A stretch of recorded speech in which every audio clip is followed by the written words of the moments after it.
নমস্কার, আপনতে বাইরে সকলকে সুস্বাগতম। বন্ধুরা, সবাইকে আমার আন্তরিক শ্রদ্ধা ও ভালোবাসা জানাই। আজকের বিষয়, তুমি পবিত্র, কোনো পাপ নেই। শ্রী শ্রী মা এ কি শোনালেন? আজকের ভিডিওটি পুরোপুরি দেখার অনুরোধ রইল। হিন্দু ধর্মে বলা হয়, পূর্বজন্মের কর্মের উপর নির্ভর করে পরের জন্মে আত্মা কোনো দেহ নিয়ে জন্মগ্রহণ করে। পূর্বজন্মের যদি কোনো পাপ কাজ করে তাহলে পরের জন্মে নিম্ন শ্রেণীর জীবদেহ, এবং ভালো কাজ করলে পরজন্মে গুরু কৃপায় উদ্ধার হয়ে যায়। জন্ম মৃত্যু চক্রে ঘুরতে হয় না। এমনই একটি সত্য ঘটনা। বন্ধুরা, ভিডিওটি পুরোপুরি দেখার অনুরোধ রইল। লাইক, শেয়ার, কমেন্ট, সাবস্ক্রাইব করে আমার পাশে থেকে আমাকে উৎসাহিত করবেন প্লিজ। জনৈক ভক্ত ঢাকার শ্রী রমণী মোহন চৌধুরী কোনো সংবাদ না দিয়েই মাকে দর্শন করতে ঢাকা থেকে জয়রামবাটি সুদূর মফস্বলে একটি অল্পবয়স্কা বালবিধবা ক্ষীরোদ রানী রায়কে দীক্ষার জন্য মার উদ্বোধনের বাড়িতে নিয়ে আসেন। মার বাড়িতে আসবার পথেই গাড়ির মধ্যে তার মাথা ঘুরতে থাকে এবং বমি করতে থাকেন। মা স্নানে যাচ্ছিলেন, শুধু যেন কারুর অপেক্ষায় দরজায় হাত রেখে দাঁড়িয়ে আছেন।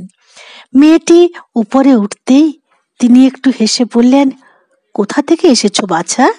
কেন এসেছো? মেয়েটি উত্তর দিল, মাকে দর্শন করতে এসেছি। মা বললেন, বাছা, আমি মা।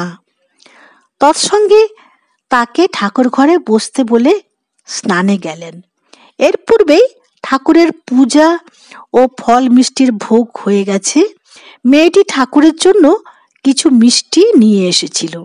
মা ফিরে এসে তা ঠাকুরের মুখের কাছে ধরলেন, বললেন, ঠাকুর খাও। তারপর তিনি মেয়েটিকে কিছু প্রসাদী ফল ও একটু শরবত দিয়ে বললেন, প্রসাদে গঙ্গা জল ছিটিয়ে দিও, আমি ওদিকের ঘরে বসবো, তুমি খেয়ে সেখানে যেও। প্রসাদ খেয়ে মেয়েটি বেশ সুস্থ বোধ করল। তারপর মার নির্দেশ অনুযায়ী তার ঘরে গেল। গিয়ে দেখল মা রাধারানীর মতো বিশ্ব জননী রূপে আসনে উপবিষ্টা, এবং গৌরী মা, গোলাপ মা, যোগিন মা তাকে ঘিরে বসে আছেন। তখন মাকে তার খুব আপন বোধ হলেও তার সংকোচ আসতে লাগলো। কিন্তু শরীরের ন্যায় মেয়েটির মনও ছিল শত ব্যথা ক্লিষ্ট। তাকে ব্যর্থ হয়ে ফিরলে চলবে না, তাই সে সংকোচ সত্ত্বেও সকলের সমক্ষে মাকে তার প্রার্থনা জানিয়ে বলল, আপনি যদি আমাকে দীক্ষা না করিয়ে ফিরিয়ে দেন তবে আমি বাঁচব না। মা একদৃষ্টে তার দিকে কিছুক্ষণ চেয়ে থেকে বললেন, মা, তোমার দীক্ষা হয়ে যাবে। তারপর তাকে কয়েকটি প্রশ্ন করে জানলেন যে সে একাদশীতে কিছু খায় না, মাথায় তেল দেয় না, চুল ছোট করে ছেটে ফেলেছে। এতে মা দুঃখ করে বললেন, বাছা, অনেক কষ্ট করেছ, আমি বলছি আর করো না। দেহটিকে একেবারে কাঠ করে ফেলেছ। দেহ নষ্ট হলে কি নিয়ে সাধন ভজন করবে? তৎসঙ্গে তিনি তাকে একাদশীতে সাগু খেতে, তেল মাখতে এবং চুল রাখতে উপদেশ দিয়ে বললেন, ক্লেশের সেতু পার হয়ে তুমি এখানে এসে পৌঁছেছ। যার জন্য তোমার এত কঠোরতা তা তোমার হয়ে গেছে। এখন আমি বলছি আর কঠোরতা করো না। এরপর অবধারিত দীক্ষার দিন মেয়েটি পুনরায় মার কাছে এলো। মা তার ইষ্টের ন্যায়, অর্থাৎ ঠাকুরের ন্যায়, একখানি হলুদ রঙের কাপড় পরে তার অপেক্ষায় ছিলেন। ইষ্টের পরিচ্ছদ পরে দীক্ষা তিনি তখনই ঠাকুরের সামনে একখানি আসন পেতে বসতে বললেন। কিন্তু মেয়েটি না বসে ভাবতে লাগলো, মার হাতে পাতা আসনে কি করে বসবে। তখন মা তার ডান হাতে আসনখানি একটু ঠেলে দিয়ে বললেন, হয়েছে তো, বাবা, মেয়েটি কম নয়।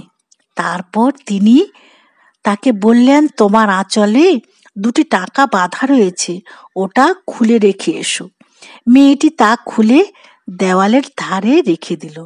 তারপর সে আসনে বসলো, কিন্তু সঙ্গে সঙ্গে মার সম্বন্ধে কোনো বিশেষ অনুভূতিবশত সংজ্ঞা হারিয়ে ফেলল।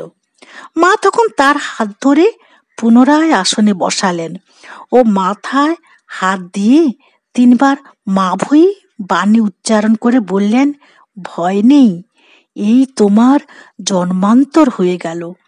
জন্মান্তরে যত কিছু করেছিলে সব আমি নিয়ে নিলুম। এখন তুমি পবিত্র, কোনো পাপ নেই। মেয়েটির কথায় স্বাভাবিক অবস্থা ফিরে এসেছে এবং এরপর মা তাকে দীক্ষা দিলেন।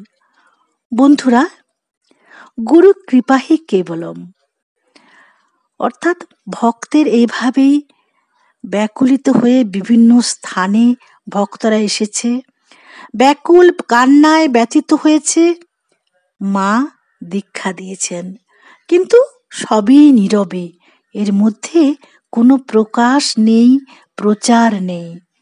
অথচ তার কৃপা ও করুণায় ধন্য হয়ে সেই সব ভাগ্যবান ভক্তরা বাড়ি ফিরেছে।